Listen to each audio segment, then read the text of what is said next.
Hello my dear student, MZ7 class में आपका स्वागत है। तो आज का हमारा टॉपिक है पूर्ण वर्ग संख्या यानी कि परफेक्ट स्क्वायर नंबर। इसके लिए हम एक एग्जांपल लेते हैं, जैसे कि 9 है। ठीक है, 9 को हम बिंदु के रूप में ड्रॉ करते हैं और एक स्क्वायर डायग्राम से इसे क्या करते हैं, ढक लेते हैं।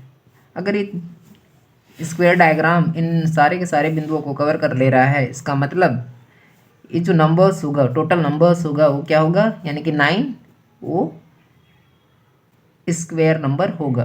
ठीक है, यहाँ पर हमने 9 को काउंट करने के लिए कौन से मेथड लगाई है, तो आइए देखते हैं। 1 2 3, ये कैसी लाइन है, ये रो वाली लाइन है और नीचे वाली कॉलम वाली। ठीक है ना, तो रो में कितने पॉइंट हैं, 1 2 3। ठीक है, तो इसको कैसे लिखेंगे, 9 = 3 एंड 1 2 3 रो और कॉलम में कितने कितने हैं, 3 3।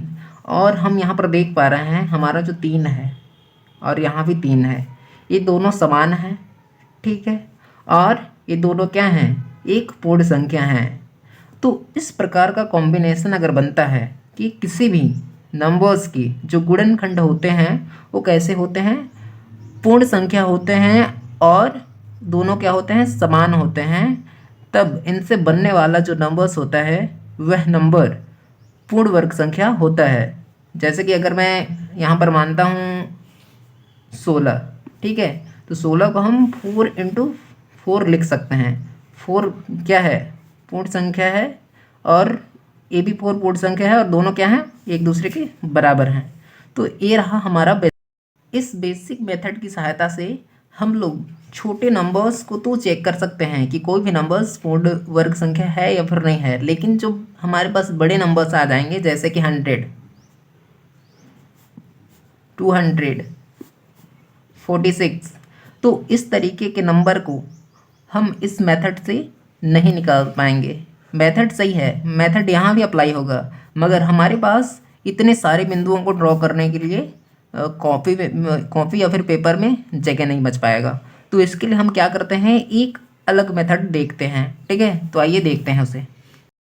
तो वो सेकंड मेथड है अभाज्य गुणनखंड की विधि, यानी कि दी प्राइम फैक्टराइजेशन मेथड। ठीक है, तो परिभाषा से ही हम यहाँ पर समझेंगे कि ये जो विधि है किस पर बेस्ड है।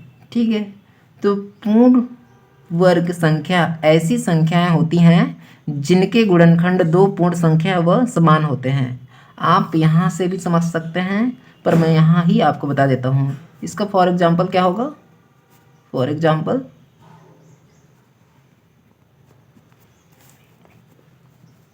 जैसे कि मैंने 25 को देखा, = 5 × 5, ऐसे लिख सकते हैं ना। जब 5 का मल्टीप्लाई 5 से करेंगे क्या हमें मिलेगा, 25 मिलेगा।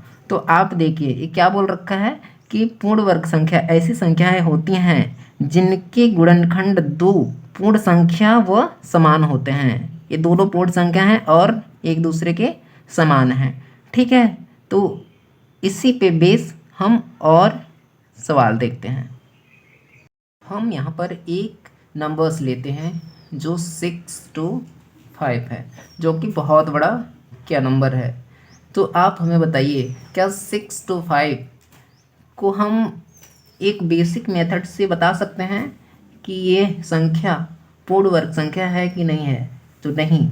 इसलिए हम यहाँ पर क्या इस्तेमाल करेंगे, अभाज्य गुणनखंड की विधि। ठीक है, तो आइए देखते हैं।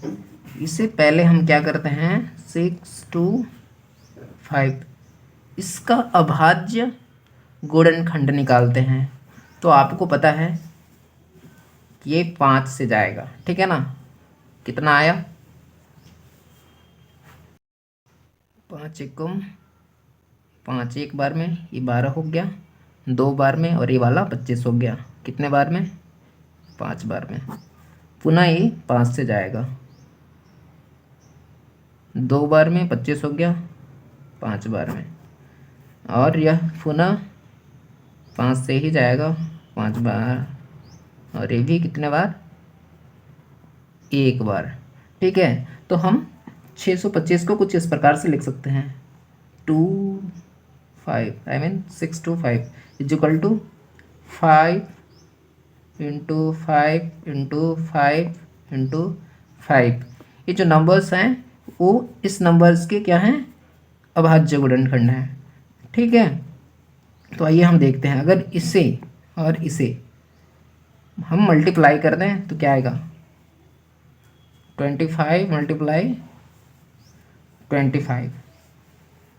ठीक है, तो आप हमें बताइए ये दोनों नंबर्स समान हैं कि नहीं हैं, समान हैं, और पूर्ण संख्या है कि नहीं है, तो आप बोलेंगे पूर्ण संख्या भी हैं। तो हम यहाँ पर कह सकते हैं कि जो 625 है, अतः 625 पूर्ण वर्ग संख्या होगा।